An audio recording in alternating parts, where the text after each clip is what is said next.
So the idea there are two creation accounts in Genesis is one scholarly take, but it is not without criticism.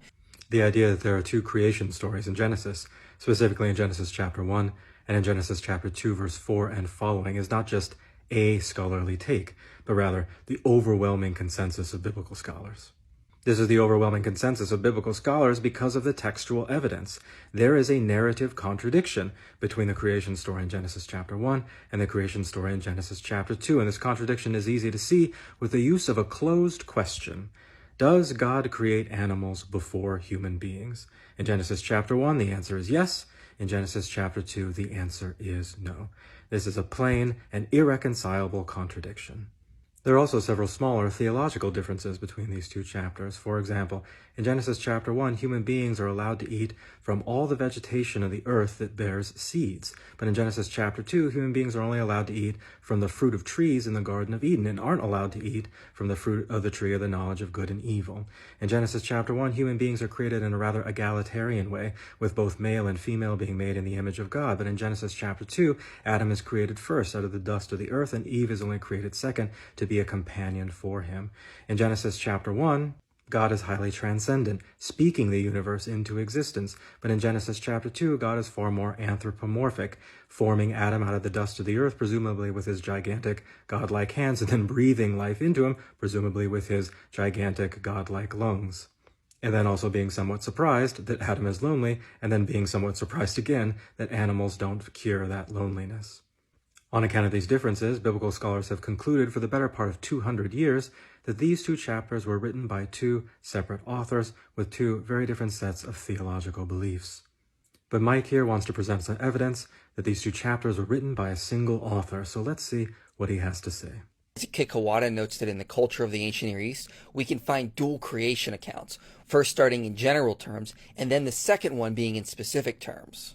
First of all, there isn't really a dual creation account here in these sections of the Atrahasis identified by Kawada. Instead, what we have is one story where the plan to create human beings is described, and a second story where that plan is executed on. But there is no contradiction between these two stories. You just have plan and then execution. And because there's no contradiction between these two stories, it's not really analogous to the situation that we have in Genesis chapter 1 and Genesis chapter 2. But let's see what other evidence he has. Catherine McDowell has argued that Genesis 2 was meant to be understood as commentary on what it meant to have been given the Imago Dei from Genesis 1. God elected man to be his image, but what that means is not really explained until the commentary is given in Genesis 2. First of all, the explanation of what it means to be made in the image of God is given in Genesis chapter 9, which is another chapter that biblical scholars think was written by the same author as the author of Genesis chapter 1. So this theory of multiple authorship can already accommodate this explanation. Second of all, even if we were to assume that Genesis chapter 2 was a commentary on Genesis chapter 1, how would that get us any closer to thinking that there was only a single author for these two chapters? After all, a single author doesn't have to write a commentary on their own work. If they wanted to explain something, they would have just explained it. Commentaries are something additional authors do later when they feel like there's a need for more explanation or exposition of ideas that weren't clear in the original text. So I think this piece of evidence actually weighs in favor of multiple authors, but let's see what else Mike has to say. John Walton has argued that Genesis 2 was really a sequel to Genesis 1. In Genesis 1, God inaugurates the cosmos to be his temple, and then in the next section, God hones it on a specific area called Eden, where all the events of Genesis 2 happen in. First of all, there's more temple imagery in Genesis chapter 2 than there is in Genesis chapter 1, so I sort of disagree with the characterization here. But let's assume for a second that Genesis chapter 2 is a sequel to Genesis chapter 1 that sort of zooms in on one particular feature of the narrative. Again, we can ask, is this something that only a single author can do? No. Is this for some reason something that multiple authors can't do? No. So it seems like this piece of evidence is highly ambiguous in which direction, if any, it happens to point, and I don't really think it can be used as evidence for either position that we're considering here.